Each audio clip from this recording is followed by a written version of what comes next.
Ryan Reynolds here from Mint Mobile. I'm proud to offer premium wireless for just $15 a month. And I'm proud that we have thousands of 5-star reviews from customers like Dan D. in New York, who writes, I am satisfied customer. How can this only be $15? He wrote it in all caps. I needed you to feel it like he feels it. I hope I did that justice, Dan. And I hope that you try Mint too at mintmobile.com/switch. Upfront payment of $45 for 3 months required. New subscribers only. Renew for 12 months to lock in savings. Additional taxes, fees, and restrictions apply. See mintmobile.com.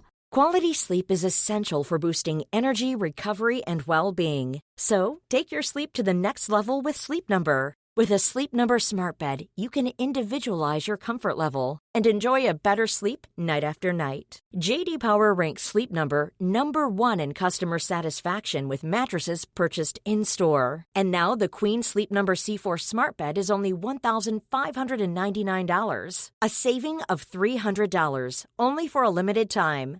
For J.D. Power 2023 award information, visit jdpower.com/awards. Only at Sleep Number stores or sleepnumber.com.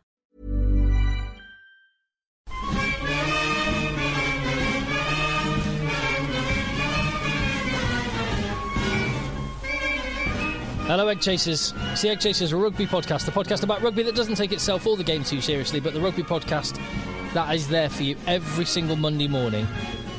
For getting on for 11 seasons now, over 10 years of this, and thank you very much for listening. If you haven't already, hit subscribe, get extra content at patreon.com/EggChasers, and we will on YouTube. I'll get to that in a second, Jay. Okay. I was just letting you finish your mastication over there. Is that what you call it? Nice bit of cheese, was it? Yeah, it is delicious. Lovely. Low-fat cathedral city. Lovely. Yes, we are going to do a Patreon podcast this evening. We are, boys. All right? Yes. So all right. Extra content. And in that, we are going to delve into some areas that we might, for legal reasons, not want to speak candidly on this podcast. Yeah, and we'll be dealing with culture war stuff, which idiot solicitors that bother emailing into the show don't like. So I'm really looking forward to that. I can't believe how simple some people that email us are. We get loads of great emails. Most of them are good. Some of them are so painfully simple. We get some tremendous ones. And if you want to email, you can get in touch with us. Contact eggchasers@gmail.com. You've already heard from JB. There's Phil. Hello. I'm looking at the bottom of Phil's shoes, and he's got Continental Tread trainers, and that's in contrast with JB's bare OnlyFans ready feet. Mm-hmm. We're good to go on the podcast. Obviously, building up to the Six Nations round 4 coming up this weekend, and I'm sure, despite the fact there's no Premiership to talk about, there's a bit of URC, there's a bit of Super Rugby, and there's some Six Nations. We'll still manage to stretch this out into a marathon podcast talking 100%. about some sort of nonsense. So rest assured in that one. Where shall we start? What's the news of the week been? Has there been much this week? It's been pretty quiet, hasn't it? It feels pretty quiet news-wise. I'm 100% for getting rid of one of these 2 fallow weeks in the Six Nations. We've said it for years. It just drags it out. And especially from our perspective, because we primarily cover English rugby, having no Premiership, historically you would have Premiership games now. Yeah. Premiership not Cup. much. I mean, why can't we just play the final? Yeah. Let's get over and done with. Just do something. It's not to say there's been no rugby. There's been URC, there's been Super Rugby, there's been your Rugby Nations Cup. There's been some sevens with Mr. DuPont tearing it up predictably. Is he good at sevens? Yes. I mean, the easy thing to say would be, we think he's going to be good, but you don't know until they play. Yeah, and to be fair, I've only seen highlights, but he's beating people for pace in sevens. Which, I mean, he is a very fast nine. He's a deceptively fast nine because... And strong. He's also strong as a bull. Yeah. He kind of just does everything. So, yeah. The best player in the world who is good at everything is good at sevens. He's good against even less players. Yeah. Fewer players. Well done. So I'll tell you what, because you've just touched on that, Phil, I'm just going to kick off with an email from Nick Laver. Oh, or Laver. I hope I said that right, Nick. But contact eggchasers@gmail.com. He says, hello, fellas, an observation and a question. And his first one is an observation. He says, I've been watching the start of the F1 season and thinking about his comparison to rugby. F1's USP is that they drive really, really fast. It's very dangerous, and there's been a number of fatalities down the years, but F1 decided to limit... But if F1 decided to limit speed limits, the sport would be finished because the whole point is they drive fast, a la physicality in rugby. That's an observation. Mm-hmm. Well, they have had safety improvements made. Yeah, just on that, I read that email. Nice thought. With F1, their problem is very similar to rugby, is that there's lots of incremental improvements over time. So you look at the rugby players, they're getting incrementally heavier, stronger, more powerful. So we've always had big lads, but I don't think we've ever had big lads that were so powerful, and that'd be one of the key differences.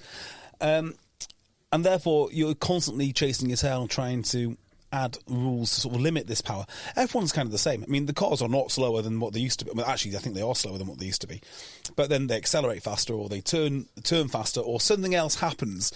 And as long as it's within the laws of physics, they get faster and faster and faster. And I think F1 has a similar problem, which is they're constantly changing the rules to limit just the raw ability of his cars. So I think there is a good comparison there. But the key is not to trash the sport. And F1 knows not to do that. Rugby does not. We can talk about that a little bit more in the Patreon pod in light of what Simon Massey-Taylor has said this week. So just a little tease there to the Patreon podcast. I don't watch F1. Do you not? No, not at all. Me. Yeah, because I like cars as well. Yeah, you do. A bit of a car guy, but I've just never found F1 that interesting. But I do know they have, exactly as you said, JB, huge number. The regulations that prescribe almost every aspect of the car in order to make it, but to limit certain aspects, which probably, well, they will definitely limit the top speed. They will definitely restrict that in some way, but also to make it safer. But I think the key point is that that it doesn't change the overall F1 because it pushes it down a more strategic manner. So, like, it pushes all the cars. I guess it's probably more like the salary cap in that it pushes more consistency. The more tightly you regulate the parameters that the car can be designed to, and everyone gets narrower and narrower parameters down the same path, then there is more consistency. Therefore, strategic decisions become. Hang on a minute. They have greater influence. But you're assuming one thing, right? Which is the regulations are adhered to, or they are so well written that you can't get around them. So I see this in financial services a lot, or Baird Monaco Independent Financial Advisors, which is because if you need someone to dodge the financial regulations, no, we don't do that. Joking, Absolutely don't do that. Stop talking, everyone. Great IFAs. But you see, like, as the regulator tries to push you down one route, the person who manages to find out what is legal within the regulations but no one else is doing because the groupthink is the one who will make the money. And it's exactly the same with F1. As soon as somebody works out how to make something or do something outside of the regulations which no one else is doing, then they start winning. And then that either leads, so you have a couple of seasons of success, and then it leads to either everyone copies that model, or that model gets regulated against. Well, you end up solving for the wrong thing, don't you? So rather than solving for how do we make the car go as fast as we can, or how do we make the salary cap as efficient as possible, or how do we deliver financial services within this framework, like St James's Place has found out when they're trying to cheat the system, they close the loophole. But you end up trying to solve to beat the regulation rather than beat each other. And moving it back to rugby, and just to build on what Phil says, you just described England after the last World Cup.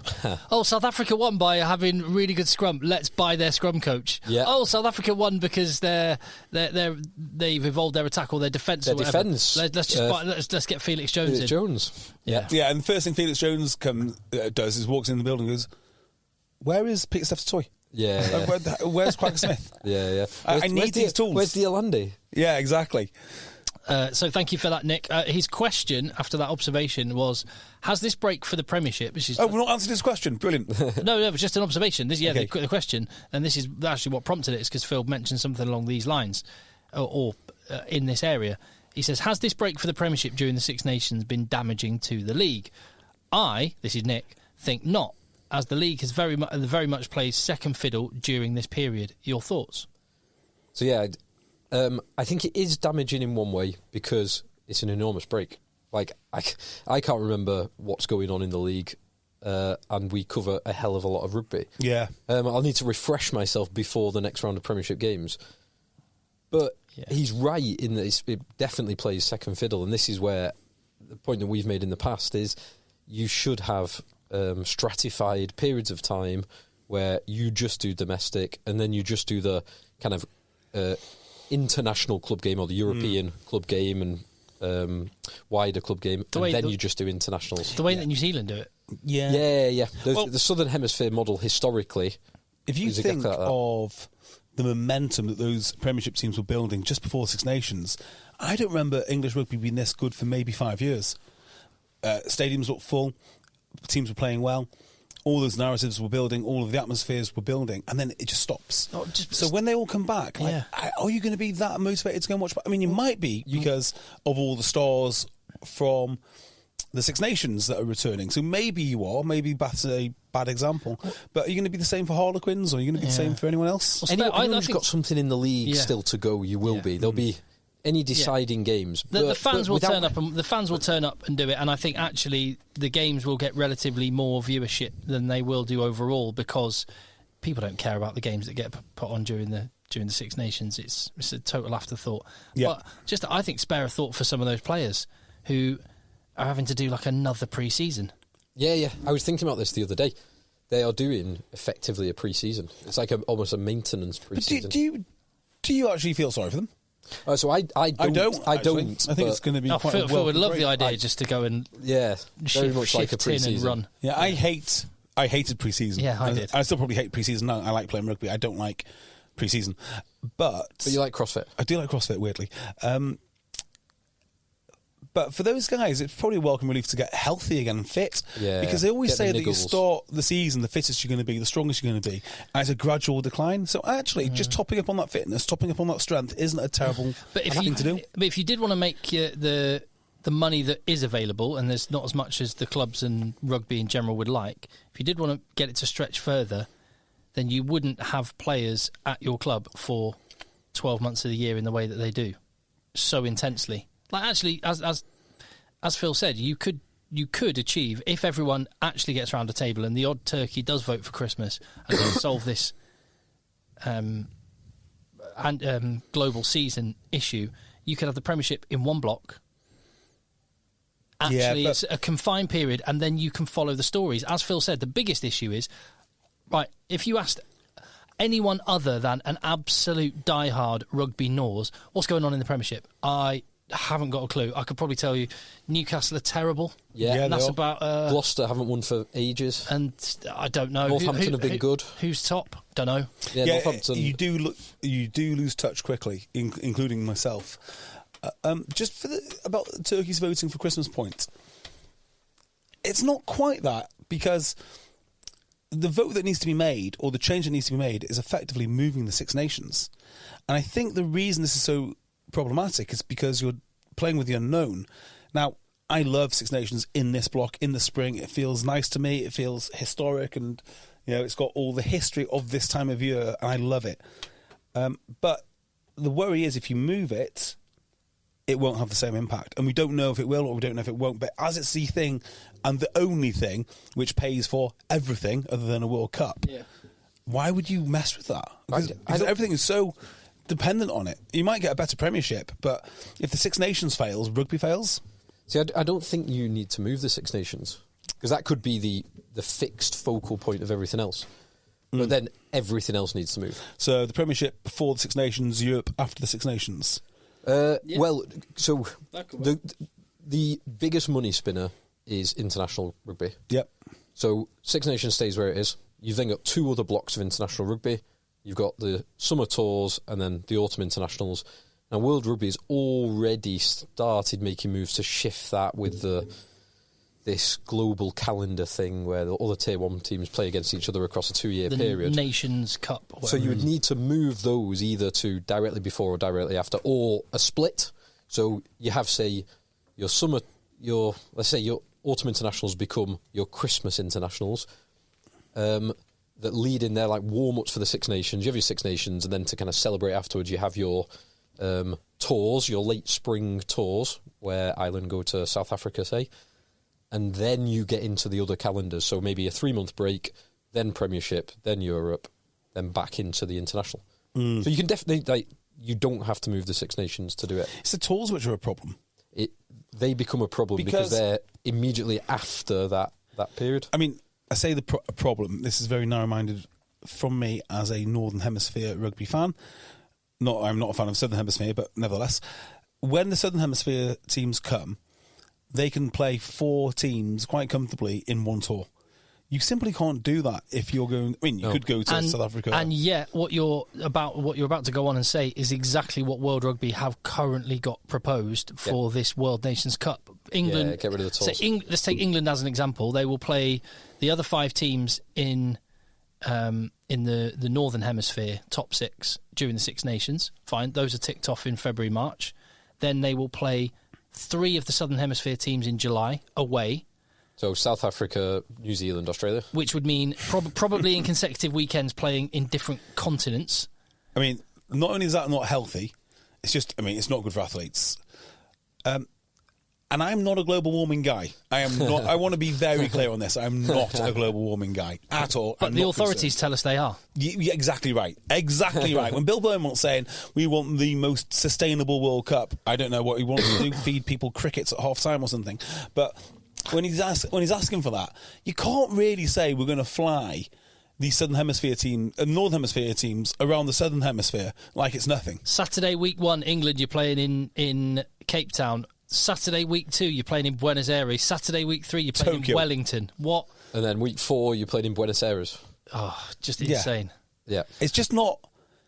I mean, look, no, it just doesn't even make sense for me, and it does make sense for me from a sporting point of view. If they had from a cost point of view, if you had all of those, and the other problem is if you did what some people have suggested, which is like you go, we're going to Vegas, and all of the games are going to be there over one weekend. I'm listening. Or over consecutive weekends. That sounds cool, but then the flip side of that is then. So 2026, you're in Vegas with a big tournament with all of the world's teams getting together and playing games 1 year before a World Cup.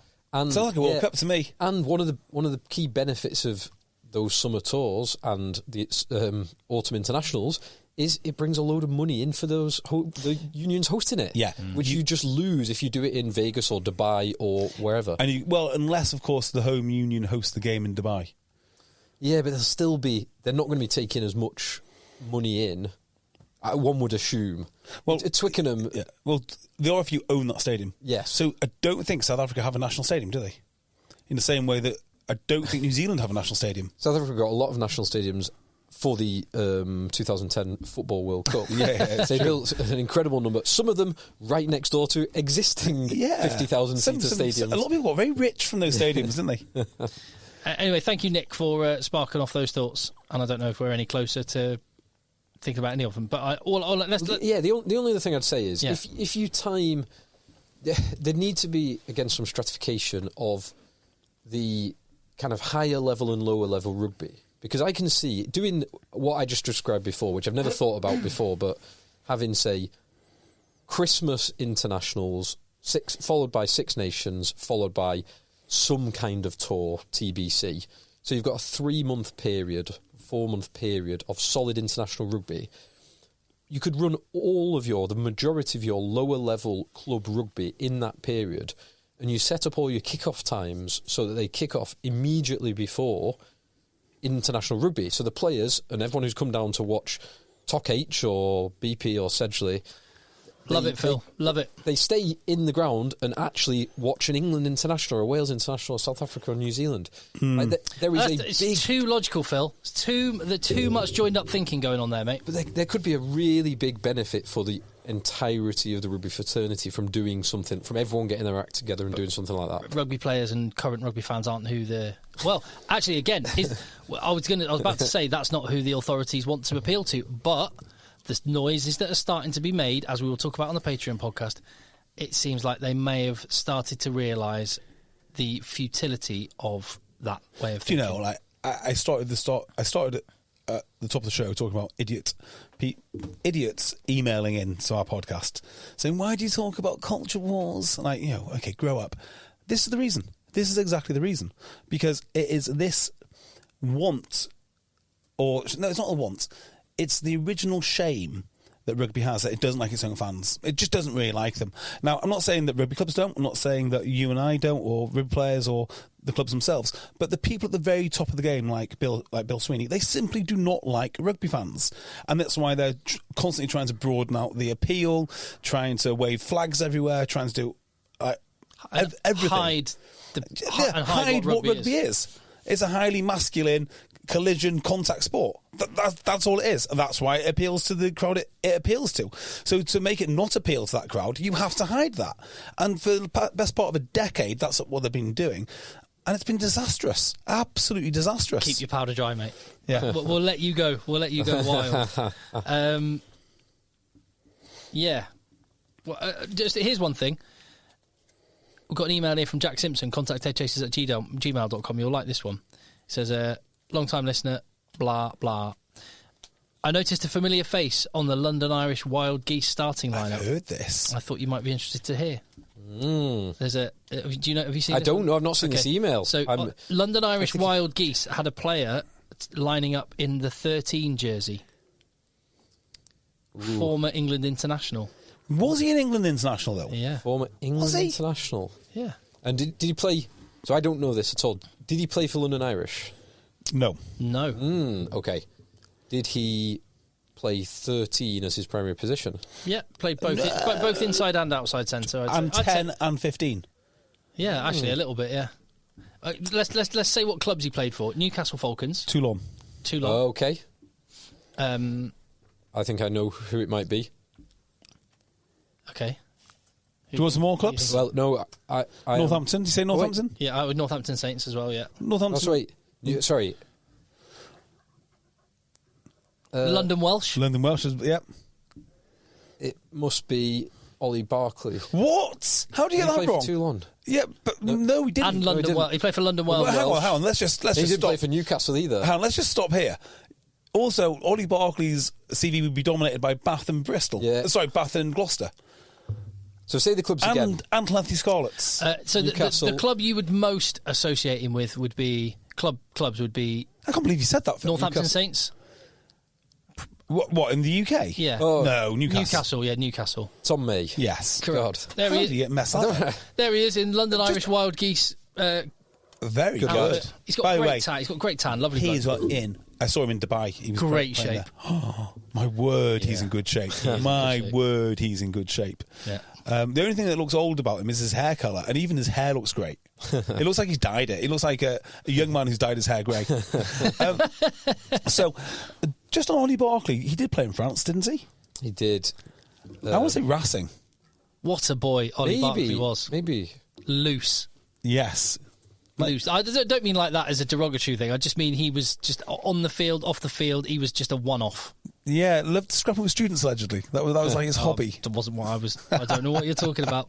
So, but he played two clubs, Racing and Grenoble. I didn't know Grenoble. I knew Racing and and came back to London Irish. Yeah, London Welsh. Sorry. Yeah, in those fateful years at London Welsh. I think he might have done very, very well in business since Ollie Barkley or Ollie Barkley. Yeah, maybe. Yeah, I think he's done particularly well. Work for a bank, maybe something like that. I think it might just be. No, I think I think he's just his own boss. Property, I think. Oh, very good. Yeah. Yeah, I appreciated that one, Jack. Thank you for the email. And and also we got an email from Tom in Warwickshire. That's Alcester. Is that Alchester, or I don't know how you pronounce that part of the world, but I'm sure it's lovely.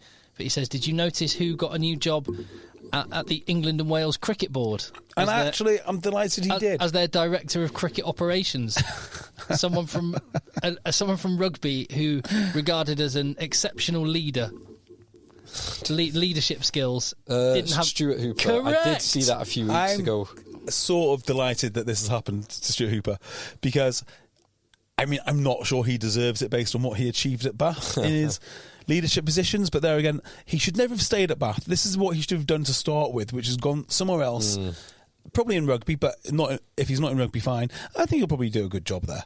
Yeah. You know, a complete reset away from the fishbowl is not a bad shout for anyone. And if it's a management role, I think it probably is. He'll probably be very good at that. management leadership. I reckon he'll do better in that role than Clive Woodward did at Southampton Football Club. That is a great podcast in of itself, isn't it, for Patreon? People that did worse in their roles than Stuart Hooper did is going to do at cricket. So, like Clive Woodward, there's going to be some great ones. Matt Proudfoot in his England role. Yeah, that is the bar. Stuart Hooper's predicted success in cricket and the overs and unders of people that have done various roles. So Todd Blackadder, Darren Childs, did a far worse job than anyone else. Bill Sweeney. There's going to be actually Bill Sweeney. To be fair, I can't put him in that category. I just don't like him. I'm not saying he's completely incompetent. Darren Childs definitely falls into that category. So again, keep your powder dry. This is gold. I love it. And that's where we're at. Let's get on to the Six Nations then, because one of the bits of news today is that Alex Mitchell and Marcus Smith are both fit and available for England. There's some noise going from somewhere. What's going on? Me kicking things? Yes, I think it's you kicking things. Go on. Yeah, I think so. Alex Mitchell and Marcus Smith are both fit and available and part of England's training squad this week ahead of the Ireland Test match. Nothing really changes for me. Mitchell coming back does change things. Mitchell might just start. I don't think Marcus Smith has a place in the team at this present moment in time. So I think, were Marcus Smith available, he probably would have played 15 against Scotland. Yeah, if he had a full run in the Six Nations, he'd probably be part of the squad. I don't think that was the time. I think hadn't even considered that. Wow. Because, and I can't remember if I actually spoke about this, but I was certainly thinking about this. The selection of Furbank at 15 was most similar to the selection of Marcus Smith against Fiji in the quarterfinals of the World Cup. Because when Marcus Smith is injured, Furbank is the most similar in the squad to I'd not even Smith. thought that. I just kind of isolated that Marcus Smith experiment to within the World Cup because he only had 33 men. And I think it's maybe it's part of a broader plan. And I guess Scotland and Fiji, there are certain similarities that those two teams have, as in they have devastating running threats. Neither team particularly kicks to compete, which is where Freddie Stewart is most useful. So, I'm not convinced though that. I'm just thinking this through, that Marcus Smith is a better fullback option than Furbank. Oh, I'm not saying that. I'm not even sure he's better second playmaker. Saying that had he been fit and available. I'm saying that the only selection that we've seen under Borthwick that was similar to that was the Marcus Smith selection. And if Marcus Smith is injured, the most like Marcus Smith to play that, most able to play that Marcus Smith role at 15 would be Furbank. Do you think, though, had Marcus Smith been fit from the start of the Six Nations, that George Ford would have still started that first match against Italy? Because he did, if we go again back to the World Cup, when Faz was banned in the Argentina game, it was Ford. So, there's no reason not to. I think you're probably right. I will mention the YouTube channel now. I've done a video earlier this evening talking about these changes. So, EggChasers Rugby on YouTube. Help me get towards... I don't know. Where are you now? Six figures? Just 71,000. So to six figures. Enough about the money you made this month. How many subscribers? It's going all right. It's going well. But yeah, so come and subscribe and have a watch and get stuck in there. But I kind of had it in my mind that Marcus Smith is the guy that they're going to hand the keys to. But I think you might have a point. Well, on the Marcus Smith fullback thing, you don't think that's just because of a compressed squad for the World Cup? That's what I assumed. It could be, and I until I saw Furbank wasn't playing the way he played this season. But until I saw Furbank at 15 against Scotland, and then I was like, right, what are the similarities? And there are some similarities between Scotland and Fiji. So it then might be more of a tactical thing. One of the Times writers, I think it was Stuart Barnes this week. Ben Earl at 12. Oh God, he doubled down on that. By the way, he did a whole. There was so many people giving Stuart Barnes so much stick for saying Ben Earl should be 12, and not saying, had Stuart Barnes said, could we convince Saracens to give this a go and play him at 12? What he actually said was, against Ireland, Ben Earl should start at 12. So and then he's had another article since saying, I know I've had a load of stick, but I absolutely believe in what I said. I like his conviction. Can I just say on Stuart Barnes, he is a guy that watches a tremendous amount of rugby. So I'm kind of hesitant to say anything negative about his rugby knowledge. Sometimes it's crazy and wild, but at least he's got an opinion, and you're kind of right to point that out. But how can you not, a man of his experience in the game, draw the comparison from when another great rugby player was moved from back row to centre? Michael Hooper. Richie Vernon, Michael Hooper, Sam Burgess. Now, you'd argue that Sam Burgess's experience in rugby league is far more suited to a whole career played at back row, and he didn't make it work. So why does he think that moving Ben Earl to 12 would make it work? Yeah, you're right, Michael Hooper didn't make it work. We've had loads of back row that moved around. Berger Masco didn't exactly make it work. Scrum half. I mean, that's slightly different, to be fair. But it's just not going to happen. They are specialists for reasons. And it's something I spoke about on the pod previously. This is an English problem in that there are players like Ben Earl is not massive at all. No, he's not. He's really not massive. He's listed as 6 foot and 105 kg, which is it'd be smaller than someone like Manu or Esther Hazen or Stuart McCloskey or Jonathan Donty as big, solid, robust centres. But he never had this, and I think this is true of him and of Sam Simmons, who's a similar stature. They never had the skill set growing up to be able to branch out into those positions, and therefore it was never an option for them. I think Ben Earl, had he been playing centre from the age of 15, probably could have been one of the best. He would be a Jonathan Donty style centre or a Lau Mappy style centre. I'm not convinced you're right on that, actually, because playing centre is very formulaic. You tend to have to be in similar positions, similar times of the game. I think Sam Simmons and Ben Earl, particularly Ben Earl, when he's playing at his absolute best, the reason he's so good is because he knows his position so well. He can manufacture places for him to be, which will Phil's talking about a sliding doors where he would have grown up playing that position and therefore would know it inside out as well. If you are, but there's more flexibility given to you of where to be on the field in the back row than there is in the centres. Like in the centres, you've just got to be somewhere. So that is definitely true, and that's I'm not disagreeing with that at all. I'm saying his handling and his kicking are not. His kicking would be miles off, miles and miles and miles off. And this is the problem that England have. This is why there is one or two English players playing 12 in the Premiership every week, as we and more recently Steve Borthwick has identified, probably because he listens to us. Yeah, almost because certainly.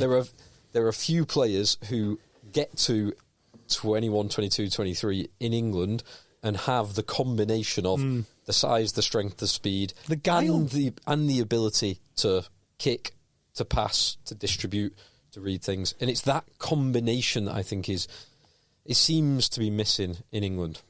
Yeah, it's little things. You watch. Think of a player, Mark Atkinson play, right? The way he plays 12, he's not the most powerful. He's a big boy, but he's not a powerful bloke. Nope. So everyone thinks just because you're big, you're powerful. That isn't right. But he understands exactly the timing to get his hands free, exactly the angle to be, exactly the depth to be. It's a lot harder than just saying, yeah, you're a good runner, here's the ball, go and play 12. Yeah, and he's got a superb skill set. Yes, he has. His distribution, his deft offloading, his wide and short and long kicking game. He's got all those skills that many people of his size do not have by the time they get to that age. If Stuart Barnes' intention was to spark a conversation, get people talking about the rugby pages in the Times, job done. Yes, 100%. Yeah, well, I mean, only amongst people that know who Ben Earl is. Otherwise, it makes no sense whatsoever. I would question I would question the decision if it is a genuine. I mean, if it is an honestly held opinion, fair enough. That's lunacy, isn't it? It's good to have an opinion. If it's an honestly held opinion, it is lunacy. It's lunacy next week. Yeah. It's the kind of thing that that's the point. Had it have been implemented, Ben Earl's 26 now. Had it have been implemented, say 6 or 7 years ago, you could make it work. Ben Earl's off to play Mitre Cup for a season to work on his 12 skills. Okay, yes. I'll take that seriously. Exactly. Not for Ireland next week, though. No. Yeah, exactly that. Exactly. I hadn't thought about them. I think you're probably right. George Ford probably will start against Ireland. Definitely. I would have thought so. 100%. I would be very surprised if you So didn't. let's talk about another Times columnist, Stephen Jones, who thinks the only way England can beat Ireland is with the big boys. And he lists it. And Which big boys does he list? Because Cunningham South? I think he might have listed him, and that was probably one of the areas I would go. Two of the players he lists,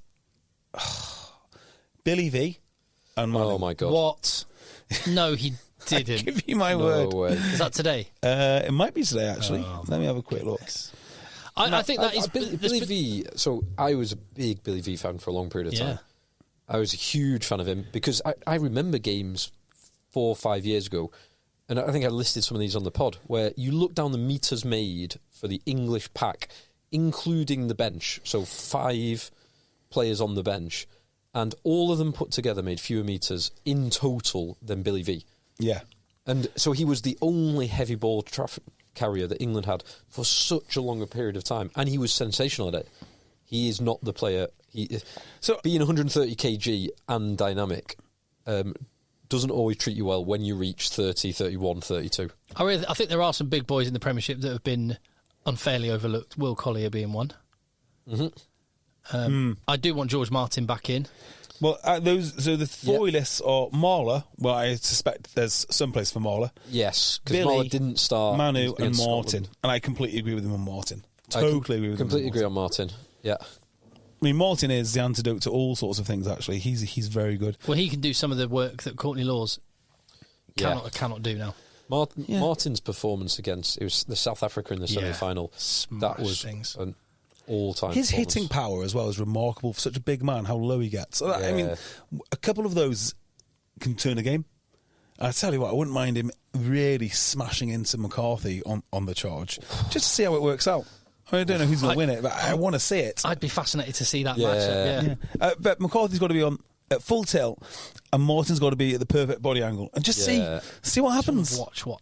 Wouldn't you love to watch that? And someone gets caught in the middle of it, running a dummy line. No, scrum half running the. So I think we're all agreed it'll be pretty much the same in the pack, except for George Martin will come in, maybe Chesham and Martin to start. Genge started against Scotland, didn't he?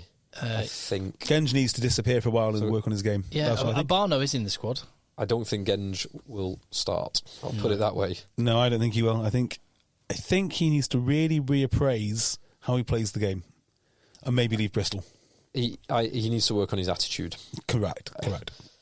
Abano's a good shout. Massive bloke, very, very strong. Where's the downside? I tell you what I like about Abano. He is the guy I want to carry the ball when you're in a pick and go situation, and he goes hunting for it. So I was watching Bath, and some of the lads did not want to go near that ball. Yeah, you mentioned that. And Abano did want to go near the ball. I was thinking, there's a handful of guys you need now to get that extra yard. Abano is definitely one of them. Abano and Tom Dunn is very good at that. Yeah, in the team. That to me is the opposite of a red flag. Get that guy in. Yeah. So Marler start. Definitely, there's got to be space for Martin. But then, how do you make the space for Martin? I would probably put Itoje at 6. I would put one of those second rows, Chesham, Martin, or Itoje, one of them at 6. Yeah, so you have the 3 of them, and then Roots drops out. Roots had a good game against Italy, but then he's been fairly anonymous besides that. Yeah. And obviously, you make space for Chandler Cunningham South by moving Ben Earl into the centres. Yeah, obviously. No real jackling threat outside of Underhill. Well, Earl. Huh? What about Ben Earl? Yeah. Ben Earl. Ben Earl has to play, right? Yeah. Has to play. Centres. Has to play centre. And then Mitchell. I mean, I might go Mitchell Smith and just, what the heck. But actually, I'm quite happy with Ford. Mitchell Ford. I would probably, and some people are saying that Elliot Daly's I think he's had a good Six Nations. I do. I think he's been good, but nevertheless, I would probably start Faye There with was something he did, and I can't remember who it was against, and he didn't look like Elliot Daly to me. He was one-on-one with someone, maybe it was Scotland, he just tried to go around the outside, and he couldn't do it. Was it maybe Cal? Maybe it's Scotland. Did he play Scotland? Yeah, you did. Yeah. He just didn't look himself. I think at the least he's the perfect boy to wear 23. He is. Very handy. Not Slade. Very handy for 23. No, Slade would be 13 for me. Yeah. Not Ollie Lawrence. No. Well, because who goes 12? If Manu? No. Dingwall. Dingers. Dingwall, Lawrence, or Lawrence Slade. I think those are your choices. Yeah, I think Dingwell, Lawrence. Some would say Freeman at 13, but maybe... No, Freeman stays on the wing. Maybe that's how you make room for Faye Weboso, putting Freeman at 13. Yeah. I do think Freeman stays on the wing. Yeah, just stick people where they're good. It's not a hard concept. Stick them where they're good. Dingwell might not be your best player in total, but he's the best 12 in the squad because he's just about the only 12 in the squad. Just leave him be. Just let him develop into that role. So we may have variations on the line, but we're broadly within a margin of error of a couple of spots. But fullback, Furbank, Stewart, make the call now. Who do you pick? Well, Daly. Yeah, okay. If you want to make room for Weboso, because I tell you what, he's not that good without Farrell. But when him and Farrell were on song and he's hitting the line and attacking from 15. Quality sleep is essential for boosting energy, recovery, and well-being. So, take your sleep to the next level with Sleep Number. With a Sleep Number smart bed, you can individualize your comfort level and enjoy a better sleep night after night. J.D. Power ranks Sleep Number #1 in customer satisfaction with mattresses purchased in-store. And now the Queen Sleep Number C4 smart bed is only $1,599, a saving of $300, only for a limited time.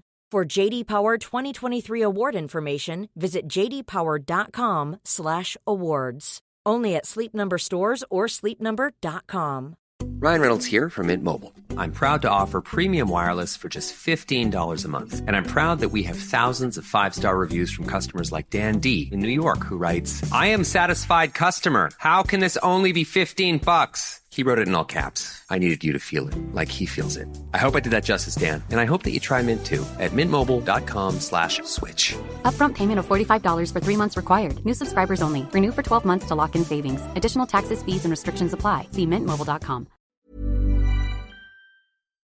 He is dynamite. I mean, he does operate for that 15 jersey so much better than he does at 11 or 14. Yes, you could play that. I'd have Daly as number 23. I'd have Faye Weboso and Freeman on the wings, and then I'd like to see Furbank get another shot. So would I, because he's been playing so well in the Premiership. And why pick a guy for one game and then back out again? Yeah, whatever it was that was behind the reason to put him in the first place. Yeah, persist with it, because surely the England backline cannot be that. They can't have dick fingers like the way they did last week. No, again. That was particularly bad. Yeah. But I think the reality is it's kind of immaterial because Ireland are just going to crush them, unfortunately. Yeah, and that was the other thing I thought about, and which I touch on in the video that I did earlier. EggChasers Rugby. Go and subscribe. No, it is. I went, if all Irish players are fit, you could probably name right now and reel them straight off 13 guys that would start. Yeah, and there'd be maybe 2 positions on the field where there's a decision to make.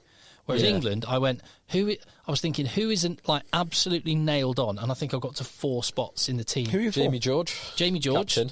Maro Itoje. Itoje's in there. Ben Earl will be in, but you don't know exactly what shirt. Probably 8 or 12. And I went Alex Mitchell, although you could say that's not actually that sure. Because you said everyone fit. Yeah, because if Van Portfleet's back, then there's a question. 3 then. I don't think. I don't think there's anyone else not nailed. Lawrence is not nailed, on. And certainly, I think Lawrence probably is nailed. Ford, it's in what shirt? In what shirt? I think Ford's in. I think he probably is, but it's not 100%. It's not nailed on in the way that Jack Crowley is for Ireland. Yeah. Jack Crowley, look at that. He's only played 3 games. Yeah, I know. Exactly. He won the URC with Munster, and then didn't play in the World Cup, which cost Ireland. Never lost in an Ireland jersey. Has he not? No. God, they could have done with him when he's played. It's because he didn't come off the bench. He didn't come off the bench against New Zealand. Tell you what, they could have done with him in a quarter-final if he's never lost a night. Sexton was out on his feet in the last half hour of that New Zealand game, and that is going to be one of the all-time massive sporting administrative errors. Yeah. Which is holding on to Sexton as long as he did. But from one of the all-time best coaches as well, probably. Farrell will go down as a superb coach, but that's a hell of an error. But as Phil mentioned, had Jack Crowley come on after 50, 55 minutes and Ireland lost... No. As I said, Like you don't, you don't lose your job for keeping exactly that. It's exactly Sexton on the field. You do for taking him off and losing. It was you that said it. Yeah, he'd have been absolutely hauled over the coals. Yeah. But he's still got a job. I mean, at some point you've got to make the tactical decision. How do I lose this and keep my job? Mike Catt is leaving the Irish setup at the end of this season. Is he? Where's he going? Don't know. He's coming back to England. That's all we know. But he hasn't actually got a job to come back to. I don't believe. And it's not as if certainly not one announced. Yeah. Yeah, and there's no obvious Mike Catt holes in any Premiership teams that I can think of. No, but a lot of people have questioned England's attack. Who have England got lined up for the attacking role? Well, Richard Wigglesworth has had that role for a while now. And then is it right? Because Sinfield was announced that he was stepping down, but then he's still in the coaching setup. He's around, yeah. But I think he's doing something like skills coach. So he's doing like a really narrow role, which is basically like warm-up drills. So that might be a Mike Catt-shaped hole. Yeah, I wonder if he was going to do something in club rugby. Do you know what? I used to love Mike Catt as a player. He used to be one of my favourite players. In the 2003 World Cup, when it was like good. A quarter-final against Wales. Yeah, bring him off the bench just to steady the ship, calm things down, get us in the right part of the field. Well, he's a guy who never had a position. He started 10, 12, 15, he played on the wing. 10. He started for England. His first ever game as winger, I think. Didn't he get run over by Jonah Lomu in one of the Lomu tries when he was 15? Was he 15 then? Moving 12, absolute dynamite. I loved him. Yeah, he was a hell of a player. Yeah. Right.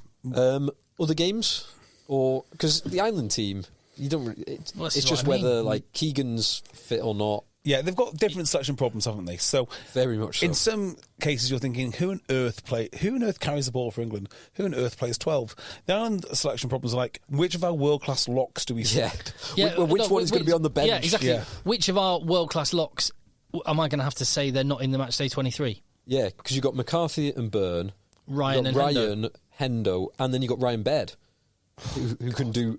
Ryan Baird can do he might be the most talented of the lot. Yeah. Do you reckon? He's so talented. He could be an international. Talk about forwards playing in the backs. I think he could probably do the job as an international on the wing. He could do. He's rapid. He could be the new Radicki Samo. Oh yeah. Yeah. Well, McCarthy's having the bloody tournament of the decade at the moment for a ball carrying lock. So I'm not going to drop him. And then, well, which way do you go? The potential Ireland... Well, the guy who everyone assumed would be the Ireland captain in Ryan, or... Byrne. Byrne is just a world-class operator. Byrne's basically undroppable. He's undroppable.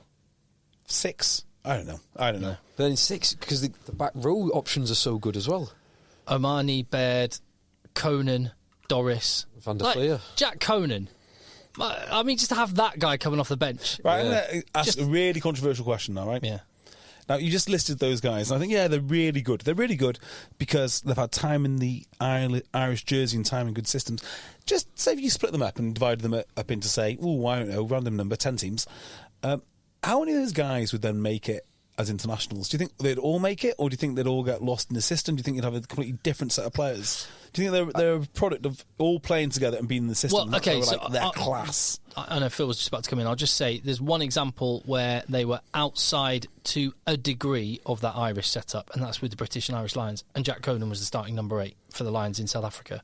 He was awesome. So, and he's a guy that doesn't get into the starting team for Ireland. Yeah, fair. But I just wonder Doris would absolutely be the best player in his team. I don't know is the answer. I mean, I just think... He is a Rolls Royce of a player. Do you know, like, the way that players who are born in September become better than players that are born in January? I'm not going to go into it, but... that effect, which was... made famous by Malcolm Gladwell. Yeah, it disappears. He turns out to be a bit of a grifter, but nevertheless. The effect disappears. Like he cherry-picked data from Canadian under-20s ice hockey. Like it disappears when you get to professional level athletes. Oh, does it? Yeah. Oh, well, ignore me then. So it is true at age grade. Because they're bigger. Yeah, okay. But then it disappears because you. But then the for theory talent. is because they're bigger, they get better coaching because they're always selected and so on More and so forth. opportunities and all that. And I just wonder, like, with the Irish guys, do they make the Lions team because they're equally as good, say, physically, but then the fact they're in these high performance, absolute top end systems all of the time, their entire career, is that what propels them to that next 5%? I suppose that comes back to the English school system. Well, no, I think it comes down to and the pathways, like the professional system, doesn't it? The professional club system, because the Irish all go to private school. I mean, they're all hanging around Blackrock College or something. It's not at schoolboy level. I don't think it's that much different, but then that professional level, it is a bit different because the Leinster team is effectively the Ireland team. Yeah. You're in Leinster. It's only a matter of time before you're wearing green. I think it's Ben Darwin's point on cohesion. I think so, yeah. I think there is something in that. You distribute the talent because of the salary cap broadly, evenly or semi-evenly across 10 teams, there will be less cohesion than if 80%... Because the IRFU to a degree manipulate so that they get the best players playing together. And then if there is surplus players, say like Geordie Murphy would be a good example, who became, say, the 6th or 7th choice back row for a period of time, well, then they don't need him in Leinster. He can go off to Ulster and play there. So, how do you account for Bundyaki? Well, because he was brought in by Pat Lam, wasn't he? He was, but then they lost Robbie Henshaw, didn't they? They did to Leinster. I don't know enough about Irish rugby, so someone would have to tell me this. Because it will take us off down a tangent. Maybe I'll just plant a seed, and we could cover this off in the Patreon podcast. But you mentioned Bundyaki. That seems to have sparked lots of conversations and accusations this week. Well, and actually Duan van der Merwe as well.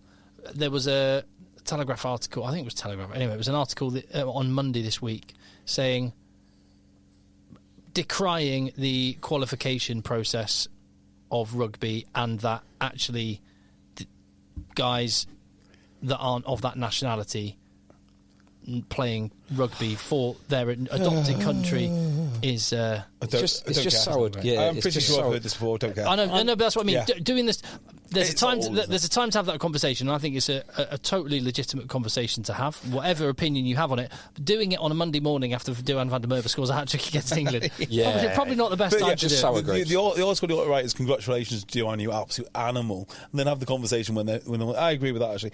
But the conversation about Duan that I think's more interesting in the wake of that is if he hadn't played for Scotland and were eligible for the Springboks, would he make their match day team? Because there's a lot of South African fans that would just say no, not a chance, because he's too slow. We look at what happened when he played for the Lions. Okay, we worked him he's out, not too slow. Kicked over him. He might not think quick enough. Yeah, and I don't see any evidence of that. But maybe in the early years he might not be thinking quick enough, and that's a real thing. Can you think fast enough for international rugby? Can you make that snap decision in order to apply your talents to the best of your ability? That's a real thing. Joe Cockner-Singer, I speak about this at length. I see no evidence that Duan van der Merwe is too slow for South Africa. Where I do think he wouldn't fit in South Africa is he's not one of these lads that gets in the air, gets airborne and chases kicks. Yeah. And that is more valuable to South Africa than someone who scores 3 tries, ironically, because they're not going to score 3 tries because they don't play like that. They did work him out a little bit in that Lions series. They kicked over him, and he was all at sea. Well, that's kind of my point, isn't it? What do they value? Kick chasers. You know, they've got the world's best kick chasers, and they're awesome at it. They are absolutely awesome. So in the same way, when you look back at the old footage, like Jonah Lomu had some unbelievable... I was about to mention this. He was incredible. Like, the guy was a freak, a physical freak, incredible athlete. Very few of his highlight moments that you see were against South Africa. Well, the one I was going to mention is did he never score? There's something about him... Is that really? I think he might never have scored against South Africa. Wow. Well, what I was going to mention is that the Australians kicked to him. So the Australians kicked to him and had Joe Roth and Ben Toon, I think it was, or Paul Burke, jumping all over him, and Chris Latham, because I'm sure it is Joe Roth, actually. Just put the ball high and we'll just jump up wherever he is. And it was really a really difficult day in the office. Here we go. Jonah Lomu's international performances and international tries. So he played 63, scored 37 tries. He played against Australia 13 times and scored 6 tries. England played 7, scored 8. France played 8, scored 4. Ireland played 4, scored 3. Scotland played 6, scored 7. South Africa played 12, scored 1. 0. Wow. There you go. Yeah. Wow. Imagine they did target him. They are Massively. They are a prideful bunch. And quite physical as well. Oh, this is the most physical winger in the world. Okay. Oh, really? Let's see. Just on the point around eligibility, and I'm very I don't really care about the eligibility. 3 years felt fine. 5 years felt fine.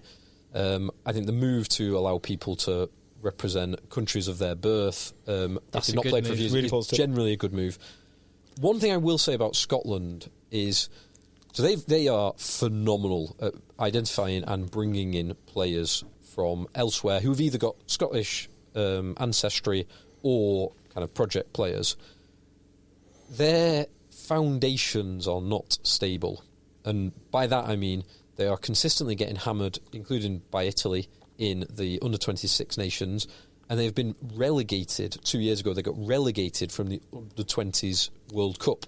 So they are no longer in the top 12 teams.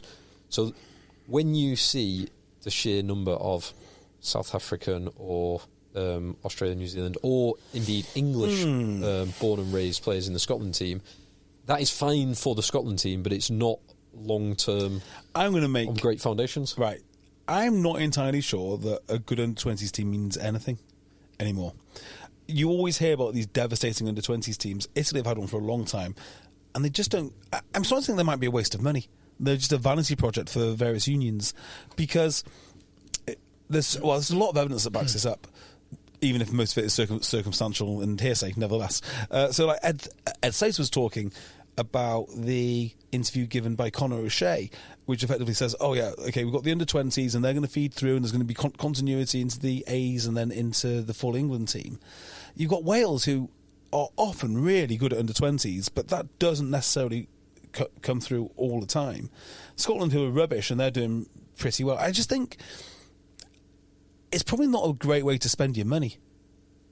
I think there will. I think there is, and so as a great example, in the last 16 years or 15 years that it's run, 16th will be this year. South Africa have only once not made the semi-finals. Is that right? Yeah. I mean, whereas Wales, for example, they've only made the semis 3 times, and that was 10 years ago. New Zealand, this is an interesting one. New Zealand have comfortably won the most. They have, until 2 years ago, they had only, again, once not made the semi-finals. The last 2 years, they've been 7th twice. Crikey. So quarterfinals. That is not good. Similarly, England, historically very good. Last couple of years have been poor. France have won the last 3. And Ireland have suddenly got a good team in the last few years. I think I'd need to spend a little bit more time thinking about this, because I wonder if it just depends on your geography. So England under-20s, for instance, you are rife for poaching from the other home nations. In fact, all the home nations are rife for poaching off each other. If you're in South Africa, you're fairly well isolated. There's no Zimbabwe I want to come calling. Scotland Might. Scotland yeah. Or England. I mean, New Zealand, you're so isolated down there. It's very... I bet there's lots of players who have played under-20s for New Zealand who have subsequently gone on to play for Tonga, Fiji or Samoa. Or indeed Australia, like Taniela Tupu. He was New Zealand. I'm sure he grew up in New Zealand, but went across. Well, they do say, don't they, that there's more New Zealanders playing for the islands and vice versa, despite what all the criticism is. Well, that's what New Zealand say. I'm sure. The stats do back it up. As in, there's more New Zealand-born players play for, maybe less so Fiji, but certainly Tonga and Samoa. Yeah, but the really good Islander guys. The ones that matter. The ones that matter. Get pinched. Play Bill Matter. Yeah, quite. And bringing this back down to grassroots rugby, I think you could make the argument that maybe under-20s isn't as big an indicator of the success or otherwise of how a national team's going to be. I think you can make that point. And one thing I think I might have said this before. I would love it if there was a mindset shift in rugby union where Colts teams became almost the biggest team at a club. Absolutely at a not. rugby club. Not interested. First team and Colts should First be team, the way it yeah. is. First team, 100%. First team Colts should. I would love crowds of, and apparently this is what. And the reason I mention this is because this is what it's like at rugby league clubs. I wonder if All of the old boys, all of the alakadoos at the club, all the old fellas will take a massive interest in how the under-16s getting on, and then Hang on a minute. and the under-18s is a massive deal. Is it under 18s or is it older than that? No, I think it's under-18s. Oh, is it? Because I can see an argument for under 21s being a huge deal. But then he's like under 21s, kind of these Or under especially 20s maybe. with strength and conditioning. Yeah. Like, You should be a first team player. by yeah. then. If you're good enough at age 19, you should be a first teamer. So what Colts is in the 19s? Under 18s. Yeah, Who it's is like it? it's A levels, isn't it? Yeah, Once you once can finish your you can A-levels. either do junior Colts and senior Colts, under 17s, under 18s, or you can just play them as a 2-year. Yeah, it is under 19s I'm sure because we used to do under 19s. because I remember going back from uni a couple Yeah, I of do times. as well. Because I was my birthday's late in I the don't year. think it is though. I don't think It might so. have changed. I think it's changed. I think But Colts it was under 18 Colts. So 20 years ago. So when you leave sixth form, when you would go, traditionally, if you follow the natural pathway, when you leave school after A levels or whatever it is you do, GMVQs or whatever they do now, and you may go off to university or go and get a job, that's the point of where Colts ends. I think it was different. I think it might have been under 19. I think it might be right. Yeah, because I certainly played. I remember coming back from uni a couple of times in my first year and playing Colts for big games. Like Maybe cup it games and changes to stuff. different count, but that's certainly how the setup is in Lancashire now. I think because Yeah. we've just had to enter the team for next year, and the question was, do we want to join with the age Yeah, group above and senior play, Colts or junior do we Colts. want to is play it? Colts or play junior Colts? Yeah. So What have the boys decided? junior Colts, Junior Colts. and we also had to say they said what tier of competition, because suddenly Lancashire joins with Cheshire at that point. Okay, yeah. So there's a proper league structure. There'll be a national cup at that level as well. Yeah, won't I there? know, and so it's like, right, what tier do you think you should be in? And Top tier. Top. We said top tier. We always back ourselves at home. So we always back ourselves. So we'll go with Macclesfield and Wilmslow and all the big guns. Bigger I was cup, at Macclesfield King's School today. King's Mac. King's School. Mac. Bloody hell! It's an incredible facility. Oh, really? It's like nothing I've seen for a long time. I mean, it's very, very modern. It is massive. My daughters were playing hockey there, and it's right opposite the rugby club. Oh, okay. Like Yeah, literally right next to it. Yeah, Incredible school. Awesome. talking Heavy of- pitches? Oh, I guess it'd be AstroTurf, wouldn't it? Yeah. Did you see what match it was yesterday in the Regional 2 Thames League? Regional 2. It was Marlow against Aylesbury. It was Marlow against Aylesbury. It wasn't a good day for all people that love rugby. There's like a small enclave of England that enjoyed this, but outside of that, it was a sad day. It was a sad day for all involved. Well, it's kind of down. Well, I think Fularians are going to get relegated, but it's down there towards the bottom of the table, and the mighty Marlow managed to pull themselves ahead of Aylesbury on points difference It's the first time in history that's happened. in the table down there in 9th and 10th. Yeah, And, it's like the last battle, isn't it, of Lord of the Rings, like good versus evil.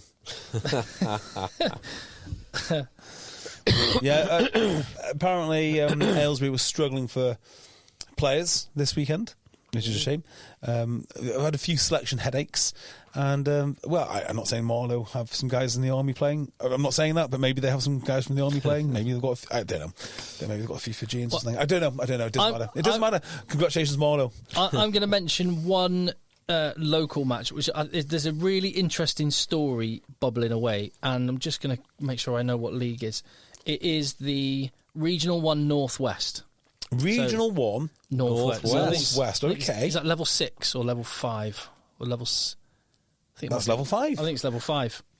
So yes, at the bottom of the table, it's looking like a very interesting finish to the season.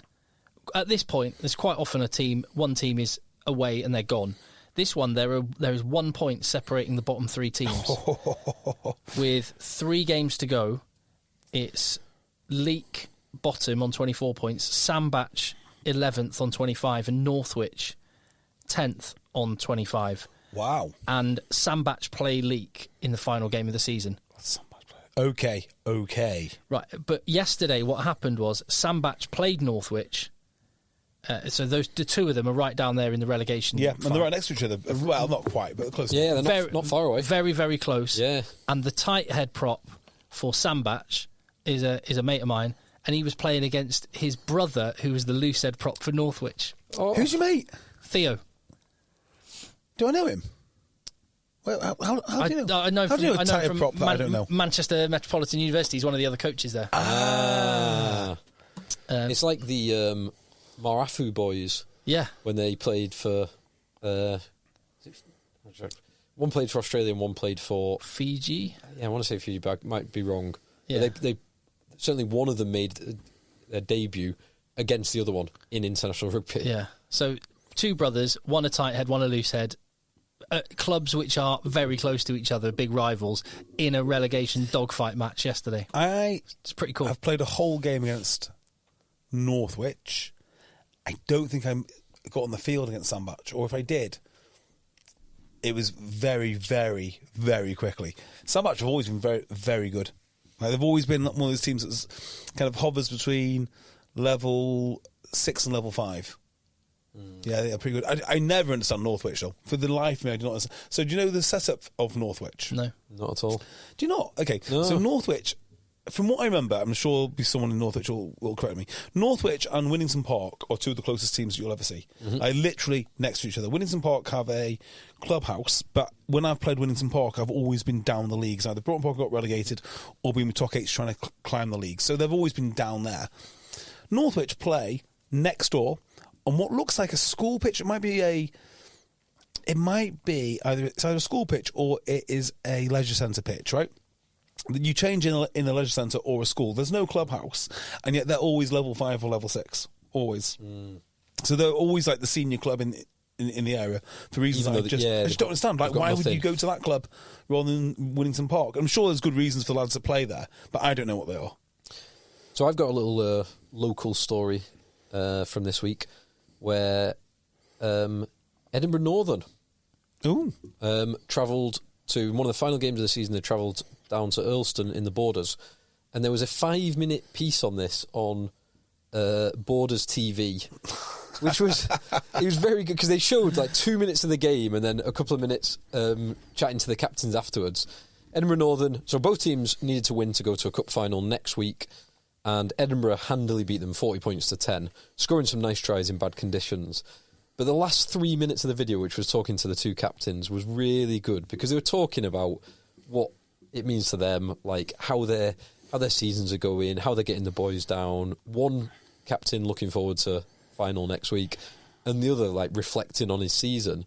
And the Earlstown captain was he basically did 2 minutes on the social side of the rugby club, saying we had a big social back end of last year where all the boys bought in, and this year it's been every away game, 2 minibuses, everyone kind of having a good time, getting together as a club. And it was I just really enjoyed listening to it. Enjoyed listening to it. I enjoyed listening to it. Everyone with half mind would enjoy listening to it. A lot of people would point to that being the problem with rugby. It was brilliant. So well done, nice. Edinburgh Northern, and good luck for cup final next weekend. But it did strike me with games like that coming up that this is the point in the season where there is some really interesting matchups going on. So let us know, please. Contact EggChasers@gmail.com. I've already pointed out in a few weeks' time it's going to be an absolutely monumental match. Probably the loser will get relegated between Sambach and Leek. And I'd love to. I want to keep an eye on games like that. Yeah, we've already had the mighty Marlow beating Aylesbury. These are the big games we need to keep an eye on. I completely forgot to mention, so it'd be remiss of me not to just circle back to England Ireland for a second, because we've got a really interesting stat from Rory, and he's written this out by hand and sent us a picture of this. Since 1997, so we're talking, I think, 26 matches in the Six Nations or Five Nations in that time between England and Ireland. In every single one of those 26 games, have I got that right? 26? Anyway, however from what year? 2000, including back to and including 97. So okay, yeah, so 26 games. Yeah. In every single one of those 26 games, the team in front at half-time has won. There has not been a single occasion where a team has come back from a deficit. From a deficit, whether 1 point or whatever, and won it. So you're saying that Ireland are going to be up at half-time then? I think I probably am. Thank you, Rory, for that. Contact EggChasers@gmail.com. Speaking of half-time, full-time results, did you see my beloved Hurricanes against the Reds this weekend? I didn't see that one. I did notice the Crusaders, now Scott Robertson has left, have started losing. They're back in the Todd Blackadder era, or equivalent to Todd Blackadder era. Losing your fly half as well. I'm just looking. You're 38-33. Which was... Is he losing fly half? What? Mo'unga. Where is he? He's gone to Japan, hasn't he? That'll do it for you. So it was a draw at half-time. It was a draw at full-time. Oh, they had extra time, did they? Did they do that in Super Rugby now? They golden now point. do the golden point. So it was a try 7 minutes into the 10-minute golden point. Yeah, Cam period. Roygard scoring a try in 60s. So it was 33 all at full-time. Yes. And wow. Geordie Barrett got red-carded with about 25 minutes to go as well. Ooh. Geordie B. Oh, yeah. Good win for my beloved boys. Yeah, interesting. And the one of the games of the weekend as well, there was a couple, Moana Pacifica against Fiji and Drua, which is a pretty cool fixture. Yeah, it is a cool fixture. 39. Mark Evans will be devastated. Yeah, 39-36. Talking of Mark Evans, we'll be podcasting again this Tuesday. Economics. Fantastic. Economics. As You're leaning into that? Yeah. He liked the name. I love the name, mate. It sounds like I've got no choice. I think it's a great name. Economics. I was down in London. Economics - the business of rugby. Yes, exactly. Well, I was down in London this weekend. No, it wasn't. This Tuesday, meeting all sorts of interesting people. And the consensus from people at this meeting is like, they like the name. It's like, but it's just, okay, fine. I'm losing this argument. My favourite name for a podcast is EggChasers, but for pigeon racing. Yeah, the real EggChasers. Yeah. EggChasers was a great bloody name, wasn't it? It is a great name. Yeah, it is a great name. It's lasted the test of time. Yeah.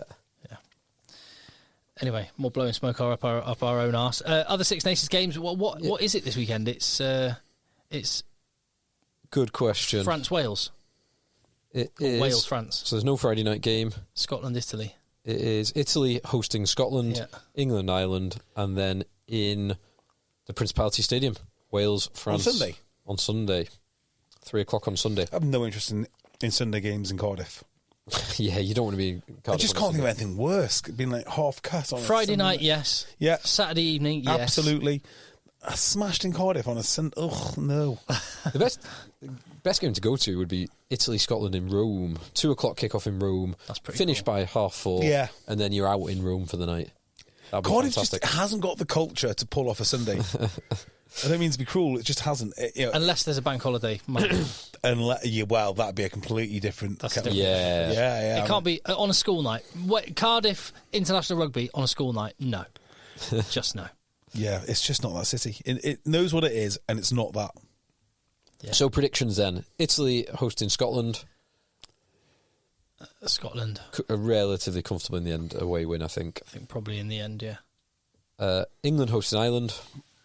Very comfortable away win. Unfortunately, I don't think I wouldn't go as far as saying very comfortable. I will come back from that and say comfortable away win. I think so maybe by 12. Yeah, I think between 2 and 3 scores it will be in the end. Fortunately. Yeah, maybe. And then Wales hosting France. France batter them. France have been bad. They have this been Six bad. Nations.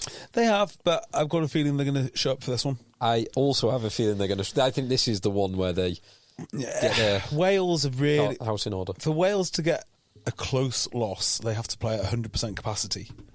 Everything has to go right for them. I really admire them. I do admire them, but they're not good.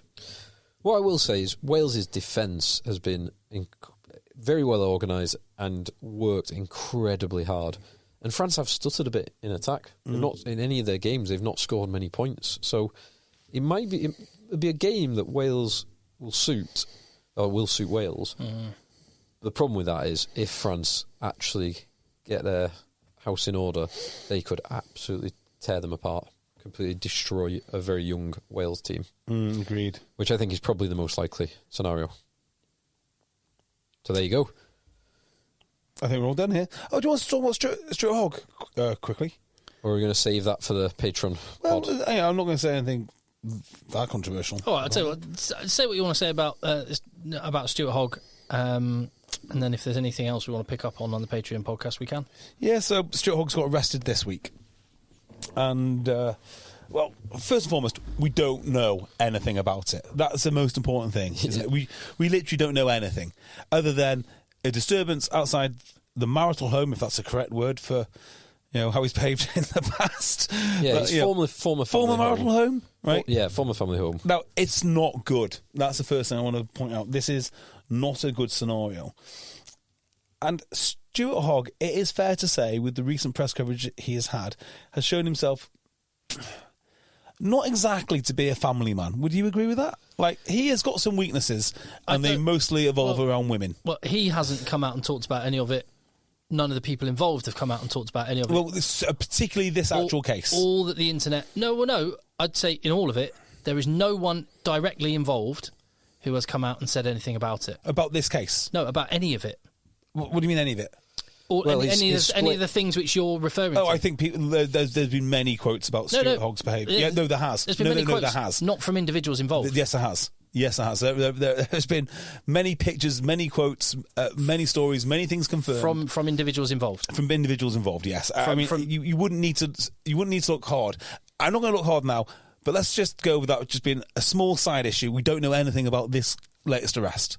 We just don't. Okay, now, because we don't know anything about it, I don't really want to speculate about what the right course of action is for Stuart Hogg. But the reason I bring this up is because I just find this such a problem with rugby. I logged onto Twitter to find out what he had done. Because when you see arrest, you think, okay, well, in that case, they're not going to say it on the BBC, but someone might say it on Twitter.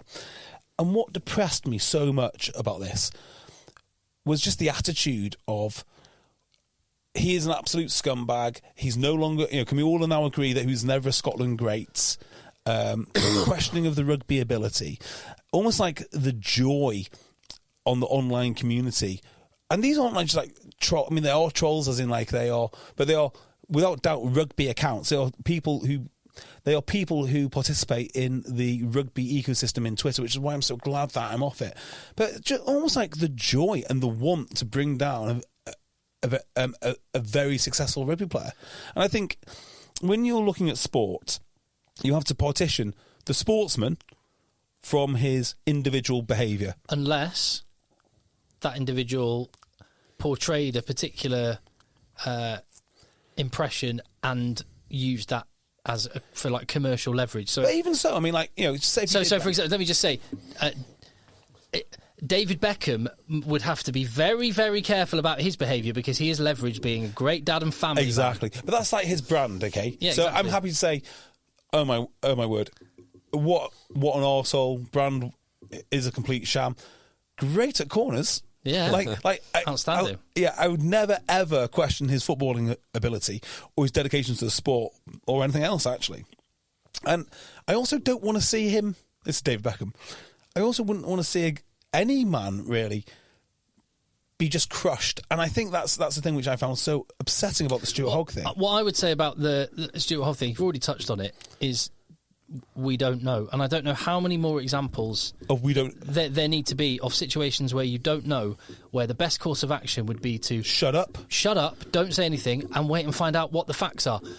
Juicy Smollier would be one prime example. Well, the Covington kids. I don't know how. Ugo Monia. No, Ugo Monia. I mean, look. In this case, the police have arrested and charged someone because the police tend to arrest and charge people who have done something wrong. I don't remember Ugo Monia or anyone else involved in that rowing it back because the police didn't charge anyone and they are no longer involved. So. You're right, Tim. People jump on bandwagons all the time before knowing what exactly has happened. Now, so I'm going to keep my counsel and say nothing because I'd rather wait. I'll give a comment and opinion if I feel one is called on when there are facts. Yeah, I have nothing to say about Stuart Hogg stuff other than just the glee and the want to destroy a man before the facts are known. It's simply. I'm not sure if it disgusts me or it just irritates me. Well, one of the issues I have with it is those people you reference who have gone in, and they're all for mental health, by the way. Don't forget that they always double for mental health. Maybe it's, who knows? We don't know the facts. Maybe in the fullness of time, those comments may be justified. But one thing that frustrates me is what tends to happen on the occasions where those comments are contradicted by the facts. They never go back and go, I was wrong. Do you know what? I got that wrong. If anything, they look for ways to try and actually demonstrate, but I was right still. Oh, he wasn't a good bloke anyway. Yeah. And you know, maybe I'm just projecting here because from what I understand, Stuart Hogg likes the ladies. And I'm sure that he likes a drink as well. He likes a drink and he likes the ladies. He loves his rugby too. And I'm just not sure if I love my rugby and I love my drink that much and as successful as Stuart Hogg, that I wouldn't be any better than Stuart Hogg, quite frankly. But as I don't have ladies throwing themselves at me, I've never been in that situation. I wouldn't know. If you had that hair and those teeth. Yeah. Anyway, same with.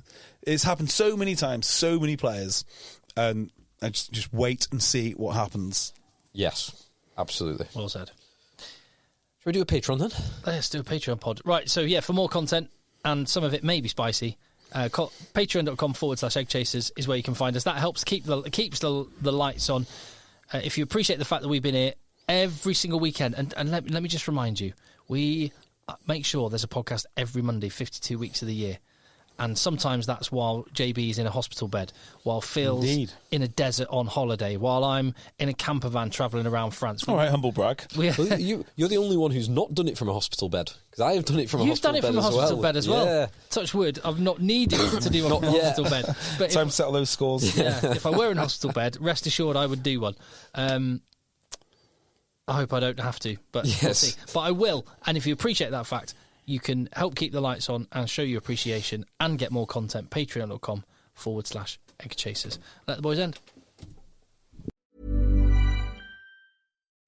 Pulling up to Mickey D's just for drinks? Oh yeah, that's me. Nothing extra, just perfection and a straw. Coming in hot for the coldest cups on the block. Because there are drinks. Then there are drinks from McDonald's. Mix things up with any size lemonade or sweet tea for $1.49. Perfect with our classic fries. Price and participation may vary. Cannot be combined with any other offer. Ba-da-ba-ba-ba. Without the ones like you, who work tirelessly to keep things running, everything would suddenly stop. Hospitals, factories, schools, and power plants, they all depend on you. No matter the weather, emergency, or time of day, you're the ones who get it done. At Grainger, we're here for you. With professional-grade industrial supplies, count on real-time product availability and fast delivery. Call, click Grainger.com, or just stop by. Grainger, for the ones who get it done. The Black preaching tradition is deeply connected to gospel music. PBS presents a new series hosted by Henry Louis Gates Jr., Gospel. Our singers preach and our preachers sing. Gospel is a prayer. It is our heart's cry to God in lyrics and song. You feel it deep down in your soul. Gospel. Streaming now on the PBS app.